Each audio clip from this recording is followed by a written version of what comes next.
출애굽한 이스라엘 백성들은 가나안 땅에 들어가기를 거부한 것은 단순히 강한 적과의 전쟁이 두려워서 불순종한 것이 아닙니다. 하나님이 자신들을 미워해서 아모리인들의 손에 넘기려고 애굽에서 인도해냈다라고 오해를 하고 있어요. 하나님이 자신들을 지금 이렇게 이 애굽 땅에서 잘 살고 있었는데 광야로 내모셨다가 드디어 가나안 땅에 들어갈 때 저 큰 아모리 족속에게 다 멸망시키려고 우리를 내보냈다라고 이렇게 오해하고 있었다는 것이요. 자신들에게 베풀어 주신 하나님의 은혜와 선한 의도를 악평하고 음해함으로 불순종한 것입니다. 신명기 1장 26절 27절 말씀을 우리 함께 한 목소리로 읽어볼까요? 여러분 가정에서도 화면에 말씀이 띄어져 있으니까 함께 읽어보시길 바랍니다.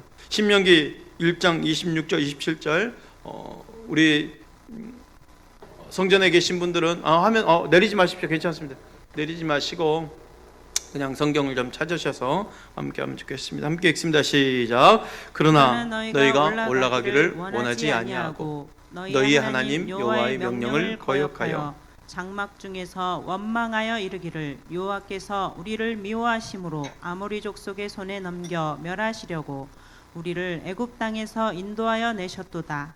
예, 우리를 미워하서 아모리 족속의 손에 넘겨서 멸하시려고 아모리 족속의 손에 넘겨서 우리를 멸하시려고 우리를 애굽 땅에서 인도해냈다라는 거예요. 악한 영은 언제나 하나님과 우리 사이를 깨트리려고 나를 향한 하나님의 사랑을 왜곡시킵니다. 믿음에서 가장 중요한 것은 비록 현실이 어렵다 할지라도 우리들을 향하신 하나님의 뜻이 선하시다는 것을 끝까지 믿는 것, 끝까지 의지하는 것, 의심하지 않는 것, 이게 바로 믿음이죠. 그런데 이 믿음이 가장 어려운 게 바로 이런 부분이에요. 마블 영화사에서 블랙팬서라는 영화가 있습니다.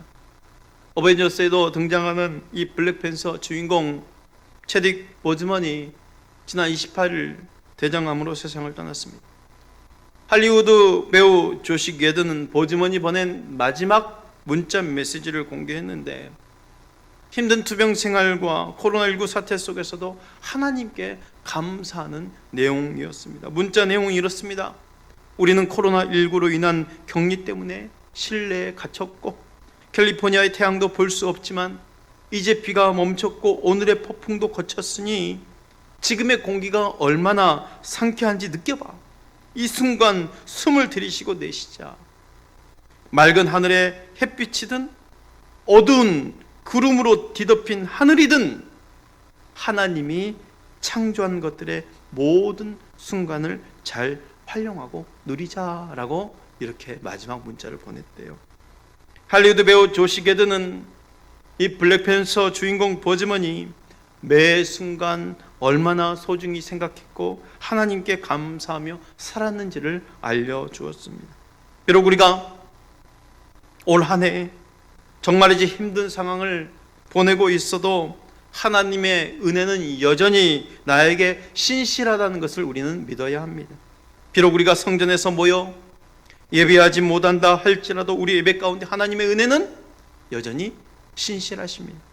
그런데 문제는 어려운 현실 가운데 하나님의 공급하심을 쉽게 잊을 수 있다는 거예요. 오늘 본문 시편 81편은 하나님이 애굽에서 이스라엘을 불러내셨다는 것을 강조합니다. 여러분 오늘 본문 시편 81편 10절 말씀이네요. 우리 함께 읽어볼까요? 시작. 나는 너를 애굽 땅에서 인도하여 낸 여호와 내 하나님이니 내 입을 크게 열라 내가 채우리라 하였으나 내 입을 크게 열라 그랬어요. 내가 채우리라. 하지만 11절에 어떻습니까? 11절에 내 백성이 내 소리를 듣지 아니하며 이스라엘이 나를 원하지 아니하였도다 그랬어요.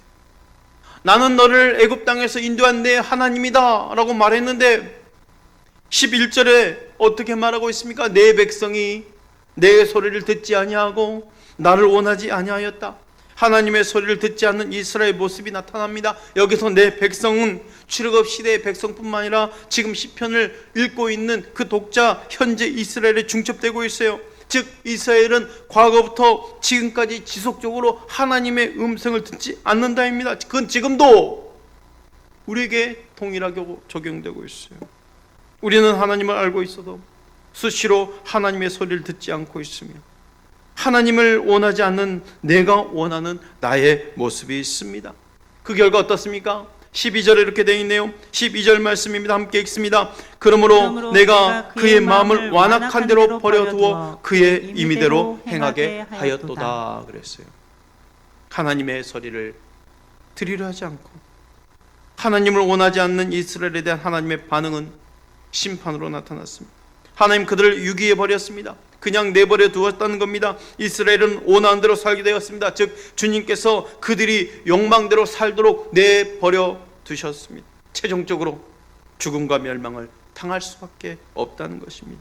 모세의 간절한 마지막 당부를 잃어버리고 제 멋대로 살았던 이스라엘을 내버려 두셨던 것처럼 오늘 우리도 우리에게 주신 하나님 말씀에도 불구하고 내 마음대로 욕심대로 산다면 하나님은 그대로 내버려 두신다는 겁니다. 하나님의 말씀대로 살지 않았음에도 불구하고 잘 나가는 것, 잘 되는 것은 복이 아니라 불행일 수 있다는 것을 명심해야 됩니다. 그러나 하나님은 다시 한번 우리에게 은혜 베풀기를 원하시네요. 우리에게 순종을 요구하십니다. 시편 81편 13절 14절입니다. 내 백성아 내 말을 들으라. 이스라엘아 내 도를 따르라. 그리하면 내가 속히 그들을 원수를 누르고 내 손을 돌려 그들의 대적을 치리니. 이스라엘 향한 주님의 마음은 처음의 자리였어요. 그 처음의 자리가 무엇입니까? 나는 너의 하나님이다.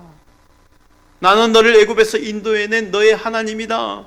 다시 너의 하나님을 만나라. 내가 너의 하나님이야. 그 처음의 자리로 돌아와. 나는 너에게 여전히 은혜 베풀기를 원해 라는 게 하나님의 마음이에요. 하나님은 나의 하나님 되신다는 겁니다. 나는 너를 애굽 땅에서 인도해낸 너의 하나님입니다. 이스라엘 백성은 야곱 때 요셉을 통해서 애굽으로 내려갔습니다. 그리고 400년을 애굽에 살았습니다. 그들이 애굽에 살면서 당한 고통은 말로 다 할 수 없죠. 아들을 낳으면 강제로 빼앗겨서 강물에 던져진 고난을 당하면서도 어찌할 수가 없는 비참한 상황에 빠져있는 그들을 하나님이 건져내셨어요. 하나님 말씀하시네요. 나는 너를 애굽 땅에서 인도하여 낸 너의 하나님이다 말이죠. 하나님이 이스라엘 백성들을 애굽에서 인도해내셨습니다. 하나님은 이스라엘을 애굽에서 인도해내실 뿐만 아니라 구름 기둥과 불 기둥으로 인도하시고 홍해를 건너게 하시고 만나와 메추라기 먹이시고 그들의 배고픔을 채워주시고 반석에서 나오는 생수를 통해서 그들의 목마름을 해결해 주셨습니다. 그럼에도 불구하고 그들은 애굽으로 돌아가려고 했어요. 그들이 진정 누구인지를 이해하지 못했습니다. 모세조차도 자기에게 주어진 온전한 고난을 깨닫지 못했습니다. 모세가 이미 갖고 있는 고난이 있다는 것을 여호와 하나님은 그에게 말씀하셨어요. 출애굽기 14장 15절 16절에 이렇게 말씀이 나와 있어요. 한번 읽어주십시오. 너는 어찌하여 내게 부르짖느냐? 이스라엘 자손에게 명령하여 앞으로 나아가게 하고 지팡이를 들고 손을 바다 위로 내밀어 그것이 갈라지게 하라. 이스라엘 자손이 바다 가운데서 마른 땅으로 행하리라. 모세조차도 본인에게 주어진 이 고난과 권세가 무엇인지 몰랐어요. 너는 어찌하여 내게 부르짖느냐? 너가 가지고 있는 지팡이를 가지고 나아가라. 앞으로 나아가서 명령해라. 모세는 자기가 가지고 있는 고난도 지금 무엇인지 잘 깨닫지 못하였다는 거예요. 정말이지 하나님은 어떤 하나님이십니까? 나는 너를 애굽 땅에서 인도해낸 너의 하나님이다 라는 것을 지금 알려주고 계셨어요. 하나님 우리를 통해서 하나님의 위대하심이 드러나기를 원하십니다. 하나님은 하나님의 되심을 세상에 드러내기를 원하십니다. 우리의 삶을 통해서 하나님을 증명하고 증거하시기를 원하십니다. 하나님의 세상 사람들이 우리의 삶을 보고 하나님이 어떤 분이신지를 알게 하기를 원하고 계셔요. 며칠 전 우리 원로 목사님께서 영상 메시지 하나를 보내셨어요. 한옥 목사님 메시지였어요.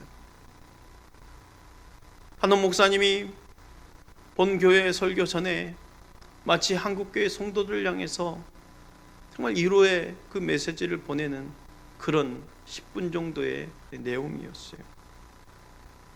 내용은 바로 이렇습니다. 코로나19 사태가 마치 한국 교회에서, 이 교회에서 확산된 것처럼 프레임이 씌워졌다는 것이요.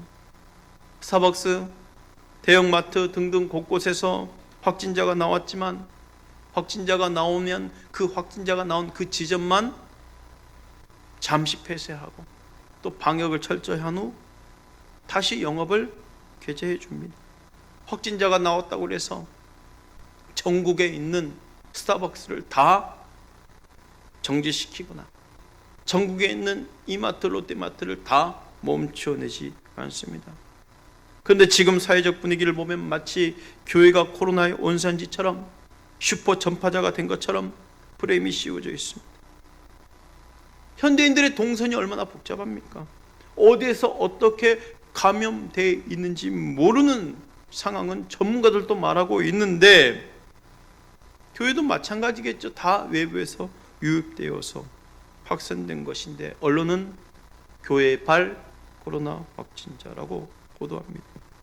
코로나는 교회에서 시작되지 않았습니다. 물론 교회는 방역을 최선을 다할 것이고 앞으로도 그럴 것이죠. 이웃 주민을 위해서, 안전을 위해서 더 많은 조심을 할 겁니다. 우리 교회도 그렇게 할 겁니다. 한우 목사님의 이 한국교회 성도들 향한 메시지의 요지는 이렇습니다. 교회가 잘못한 것 아니니까 울지 말라는 거예요.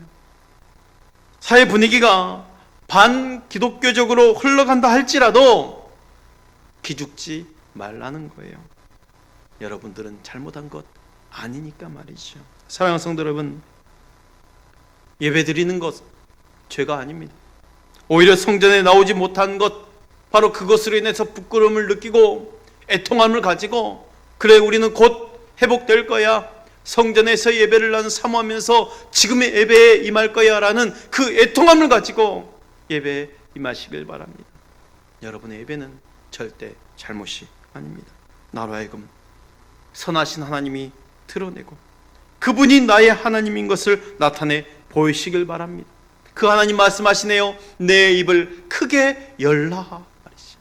내 입을 크게 열라. 하나님은 우리를 구원하시는 것으로 그치는 것이 아니라 우리 입을 열면 채워주시겠다고 말씀하셨습니다. 애굽의 종살이에서 건져주시는 것으로 그치시는 것이 아니라 우리로 하여금 만족하는 삶을 살게 해주시겠다는 겁니다. 이스라엘 백성들의 입장에 생각해 봅시다. 하나님께서 종살이에서 건져주셨는데 여전히 빈궁한 삶이라면 굳이 구원받을 이유를 느끼지 못할 겁니다. 하나님은 종살이에서 건져주실 뿐만 아니라 완전한 만족을 주시겠다고 말씀하셨어요. 하나님은 이스라엘 백성들을 애굽에서 건져내실 뿐 아니라 기름진 것으로 하나님의 백성을 풍성하게 하시겠다고 말씀하셨습니다. 그러므로 우리의 구원의 삶에 있어서 더 적극적인 태도를 가져야 돼요. 하나님은 우리가 세상에서 겨우 버텨내는 그런 삶을 사는 것을 원하지 않습니다. 우리의 구원은 그렇게 초라하지가 않습니다. 내 입을 크게 열라예요. 여러분, 우리 삶 가운데 여러분의 입을 크게 열라예요. 하나님 하시는 말씀입니다. 단순히 우리 입을 그냥 여는 것이 아니라 크게 열라예요. 하나님 우리가 입을 여는 대로 역사하십니다. 우리가 간구하고 생각하는 대로 역사하십니다. 하나님을 축소해버리면 기도할 마음이 생기지 않죠. 하나님을 작게 여기면 기도가 작아집니다. 입을 열 수가 없습니다. 그러나 하나님을 크신 분으로 믿으면 기도의 내용이 커지기 시작합니다. 이것은 매우 당연한 이야기지요. 불신앙이 커지면 기도의 내용은 작아집니다. 그러나 내 신앙이 커지면 기도의 내용이 커집니다. 하나님 우리가 구하거나 생각하는 모든 것에 더 넘치도록 능히 하시는 분이십니다. 내 입을 크게 열라 라고 말씀하신 그 하나님 어떤 분이십니까?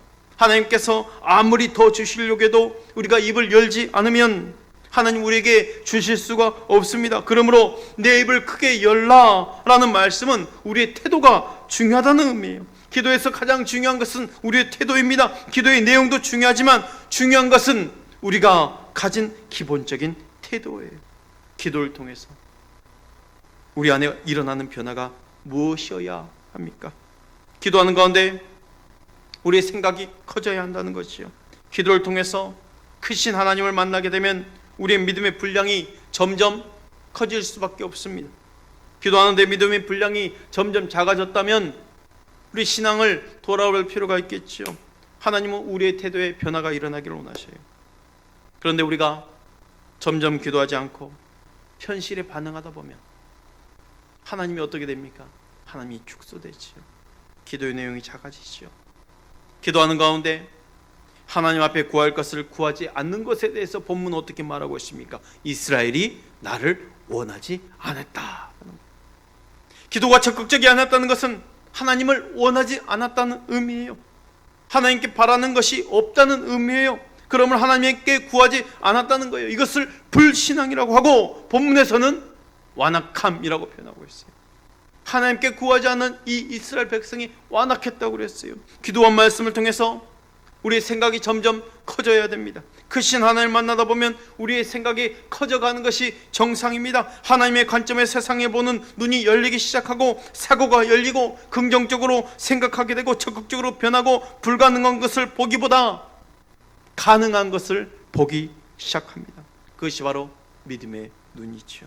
그러므로 기도는 우리의 믿음이라는 그 안경을 끼고 세상과 사물을 바라보게 하는 거예요. 사랑하는 성도 여러분, 기도할 때 여러분의 가슴이 뛰어지길 바랍니다. 흥분되어지길 바랍니다. 기대감이 생기길 바랍니다. 나 자신의 작은 생각 속에 하나님을 집어넣지 마시고 하나님은 크신 하나님이시기에 그래서 하나님 우리에게 내 입을 크게 열라 하셨기 때문에 여러분 기도할 때 흥분됨으로 기대만을 가지고 기도하시길 바랍니다.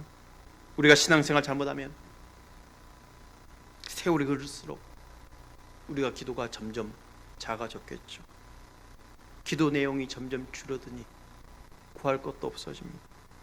하나님에 대한 기대감이 없습니다. 점점 사라져가는 것이죠. 내 기도가 점점 작아지고 기도할 게 없고 또 기대감이 사라졌다면 내 기도 내용이 지금 빈약해져 있는지 기대감이 넘치는 기도를 하고 있는지를 살펴보셔서 다시 한번 여러분의 신앙 점검하시고 크신 하나님을 만날 수 있는 그 신앙이 이어지길 바랍니다. 올 한해 코로나가 터지다 보니 올 한해 우리 교회 가운데 있었던 모든 목회 일정이 잠시 멈춰져 버렸어요. 목회 일정이 멈춰지다 보니 제가 초반에 잡았던 기도 내용도 전면 수정할 수밖에 없었어요. 할 수 있는 게 없잖아요. 그런데 오늘 말씀을 준비하면서 저는 회개하면서 다시 한번 기도하기 시작합니다. 기도 내용을 고칠 필요는 없는 거예요. 코로나가 발생됐다고 해서 채우실 분이 하나님이신데 내 입을 여는 것은 크게 열어서 그냥 그대로 기도해야 되겠구나라는 마음을 가졌어요. 그래, 사람들이 이제 교회에 온 것을 꺼려하고 전도되는 것을 꺼려하겠지만 하나님은 크신 하나님이시기에 하나님 오히려 이때에 교회가 부흥되는 것을 보여주시옵소서. 내 입을 열겠습니다. 저는 코로나 이전에 다시 한번 그 기도 제목을 끄집어내기 시작했습니다. 그리고 그냥 목표 잡았던 것 그 이상을 가지고 외치기 시작합니다. 사랑하는 성도 여러분, 입을 열어 크게 열어 채우신 하나님을 만나시길 바랍니다.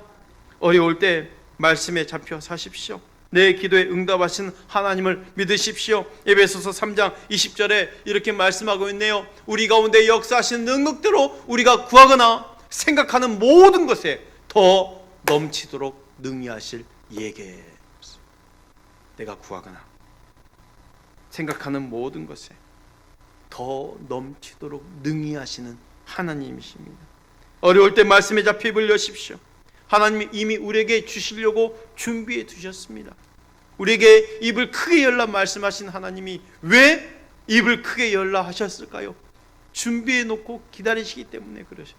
만약 내 입을 크게 열라 해놓고 그 뒷절에 아무 말씀도 없었다면 우리는 얼마나 허무할까요? 입만 크게 열면 뭐 어떻게 하라는 거야 그러겠죠. 그런데 하나님 말씀하시네요. 내 입을 크게 열라 내가 채우리라 그랬어요. 채우신 하나님이십니다. 우리가 입을 크게 열면 하나님이 채워주십니다. 우리가 입을 열면 하나님이 채워주시네요. 본문의 말씀 속에서 성경 전체에서 발견되는 하나님의 뜻이 숨어 있어요. 시편 1편을 보면 성도의 삶이 어떻게 묘사되었네요. 시편 1편 3절입니다. 한번 읽어볼까요? 그는 시냇가에 심은 나무가 철을 따라 열매를 맺으며 그 잎사귀가 마르지 아니함 같으니 그가 하는 모든 일이 다 형통하리로다. 하나님께서 시절 따라 열매를 맺게 하시며 잎사귀가 마르지 않게 하시며 그 모든 일을 형통하게 하시는 채우시는 하나님이시라는 거예요. 시편 2장 8절에는 이렇게 또 기록되어 있네요. 시작. 내게 구하라. 내가 이방 나라를 내 유업으로 주리니 내 소유가 땅 끝까지 이르리로다. 내게 구하라 그랬어요. 채우시는 분이 하나님이라는 거예요. 이게 바로 하나님의 마음입니다. 오병이어 사건을 보십시오. 주님은 제자들에게 너희가 먹을 것을 주라 하셨어요. 그 많은 사람들이 운집해 있는데 주님은 제자들에게 말씀하시는 거예요. 너희가 먹을 것을 주라는 거예요. 능력이 없는 제자들에게 너희가 먹을 것을 주라 말씀하신 이유가 무엇일까요? 예수님은 제자들에게 그 제자들로 하여금 바로 주님을 주목하게 하기 위해서 그 말씀을 하신 거예요. 불가능한 상황 가운데 유일하게 가능한 것이 오직 주님임을 발견하도록 이렇게 말씀하신 겁니다. 광야에서 그렇게 수많은 사람들에게 먹을 것을 줄 수 있는 사람이 어디 있겠습니까? 제자들은 주님밖에 없습니다. 주님이 해주십시오 라는 이 고백을 듣기를 원하셨던 거예요. 그런데 제자들은 실패했어요. 제자들은 불가능한 상황을 주목하고 있습니다. 불가능한 현실에 주목하고 있습니다. 각 사람에게 조금씩 받을지라도 200데나리온 떡이 부족합니다 라고 빌립이 너무 명확하게 너무 정확하게 현실을 판단했습니다. 그러나 예수님은 5,000명을 먹이고도 12광주를 남게 하시는 분이셔요. 모자라지 않고 풍성하게 하시는 거예요. 너희가 먹을 것을 주라 하시는 예수님 말씀은 너희가 내게 구하면 내가 채우리라 이 말인 거예요. 너희가 나에게 구하면 내가 채워줄게. 2만 명이든 5만 명이든 내가 다 채워줄게. 너희는 나를 찾고 나를 구해라 이 말입니다. 우리가 무슨 재주로 사람들을 책임질 수 있겠습니까? 채워주신 하나님을 믿고 입을 크게 여는 것이요. 주님은 제자들이 믿음으로 나오기를 원하셨어요. 누가 입을 크게 열 수 있나요? 하나님이 채워주심을 믿는 사람들입니다. 입을 크게 열 수 있는 힘은 바로 믿음입니다. 믿는 만큼 입을 크게 열 수 있습니다. 바로 믿음으로의 반응입니다. 하나님께서 채워주신 데는 목적이 있네요. 형통함으로 흘러가기 위해서. 그 형통함이 이웃에 흘러가고 주변으로 흘러가기 위해서입니다. 입을 크게 열라는 것은 우리의 삶을 통해서 우리에게 주신 축복들을 이웃과 함께 나누게 하기 위해서입니다. 우리가 이웃과 나누려는 목적을 정확하게 가지고 있으면 얼마든지 입을 크게 여시길 바랍니다. 하나님 것을 욕심으로 보지 않으십니다. 흘려 보내기 위해서 구하는 것이기 때문에 우리가 아무리 입을 크게 열어도 부족하죠. 왜? 끊임없이 흘려 보내야 되지 않겠습니까? 주변의 사람들을 먹이려면 우리는 더 입을 크게 열어야 되죠. 참 어려운 시기 속에 성경을 통해서 곳곳에 선교하며 도와드렸어요. 우리 교회는 섬기는 교회가 고정적으로 있지만 이번 코로나 사태 속에서 힘들어하는 교회들이 있기에 그 이상의 교회, 그 이상의 금액을 계속 섬겼어요. 어제도 보내드리는 곳이 있었어요. 몇 주 전에 또 시골 교회 한 곳에 보냈는데 제가 막무가내 보낼 수 없고 하나님 어디를 섬기면 좋겠습니까? 라고 기도하는데 시골에 한 교회가 딱 떠오르는 거예요. 근데 그냥 잊고 있었어요. 기도하면서 떠올랐는데 그냥 잊은 채 지냈는데 일주일 후에 그 목사님이 그냥 안부 인사차 전화가 오신 거예요. 그래서 일주일 전에 이분이 생각났는데 하나님 뜻인가 보다 해서 바로 목사님께 계좌번호 확인해서 보내드렸어요. 그랬더니 한 주 전에 사진이 하나 올라와요. 저희 교회에서 보낸 그 선교 헌금으로 본인도 자녀가 4명이나 돼요. 대학생 2명, 시골 교회 어르신들만 있는 교회. 목사님이 충분히 가정을 위해서 또 자녀들을 위해서 쓰셔도 되지만 그 금을 안 쓰셨더라고요. 사진을 보내왔는데 그 떡 포장, 수건, 또 이렇게 그릇 일부 이렇게 포장된 거를 이렇게 보여주시면서 목사님 보내준 교회에서 보내주신 헌금으로 저희들도 어떻게 할까 생각하다가 마침 코로나 때문에 성도들이 어르신들이 나오지 못하니까 이게 120개 정도 더 돈을 보태서 준비를 하고 자기 딸과 함께 이 성도가 아닌 그 마을 주민들까지 다 이렇게 나눠드린 거예요. 구미에 있는 상미교회인데, 그래서 목사님이 보내주신 교회에서 보내주신 헌금으로 이렇게 또 값지게 마을 주민들에게 사용했습니다 라고 사진이 보내왔어요. 참 죄송한 마음도 있고, 목사님도 힘들 텐데 이렇게 또 흘려 보내셨구나. 그래, 하나님은 이 물질이 한 곳에 고여 있지 않고 곳곳에 흘려 보내게 만드시구나라는 것을 느끼게 됐어요. 사랑하는 성도 여러분, 크게 벌리십시오. 입을 열시고 또 구하시고 받은 대로 흘려 보내시고 곳곳에 하나님 나라가 또 아름답게 세워지고 정말 교회가 더 복음으로 또 구원의 역사가 정말 올바른 교회가 있다는 것을 여러분들이 마음껏 보여주시길 바랍니다. 우리 입을 얼마나 크게 열어야 될까요? 분명한 것은요, 하나님 편에서는 제한이 없다는 거예요. 하나님 한계가 없는 분입니다. 우리가 입을 아무리 크게 열어도 하나님은 곤란해하지 않으십니다. 하나님 편에서는 제한이 없으십니다. 하나님께서는 모든 것이 충분합니다. 하나님은 자원이 모자랄까 봐 걱정하지 않으셔도 됩니다. 열왕기하 4장을 보면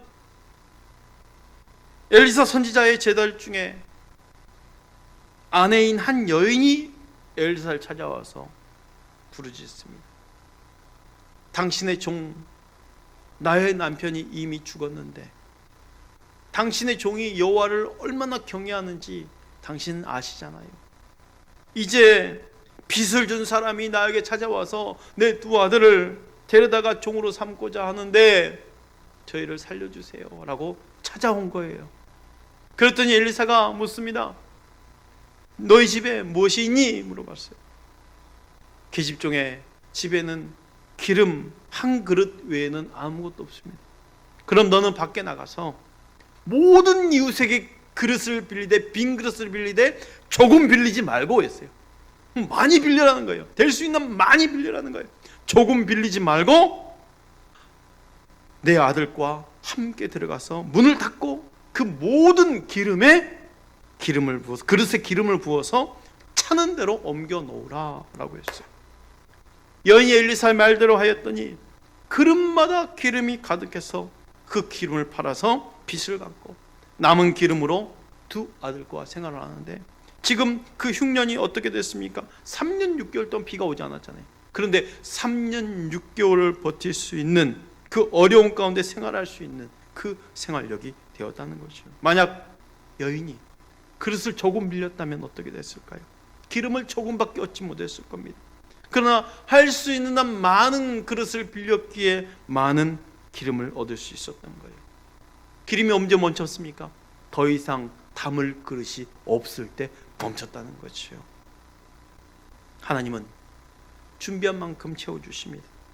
하나님은 입을 여는 것만큼 채워주시는 분이십니다. 그러므로 우리는 입을 열어 하나님 앞에 기도해야 돼요. 입을 크게 열어 기도하는 거예요. 주님은 우리에게 내 입을 크게 열라 내가 채우리라 말씀하시네요. 다윗은 이 말씀을 경험했습니다. 그래서 다윗은 어떻게 고백합니까? 내 잔이 넘치나이다 라고 말하고 있어요. 그러므로 우리는 입을 벌릴 수 있을 만큼 크게 열어야 되는 거예요. 불행을 면하게 해달라는 정도로 기도해서는 안 됩니다.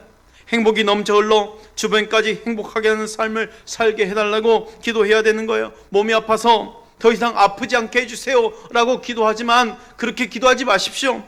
사명 감당할 수 있게 해달라고 기도하십시오. 하나님께서 주신 사명을 넉넉히 감당할 수 있게 해달라고 기도하십시오. 겨우 버텨내는 것이 우리의 목표가 되어서는 안 됩니다. 하나님은 입을 크게 여는 자들을 기뻐하십니다. 하나님의 입을 크게 여는 자들을 사용하셔서 하나님의 영광을 드러내시고 그들의 입을 사용하셔서 주변 사람들까지 먹이시는 역사를 일으키실 줄 믿습니다. 우리의 심령 가운데 강력한 믿음을 주셔서 하나님의 위대하심과 하나님의 크심을 찬양하며 믿음으로 나아가시길 바랍니다.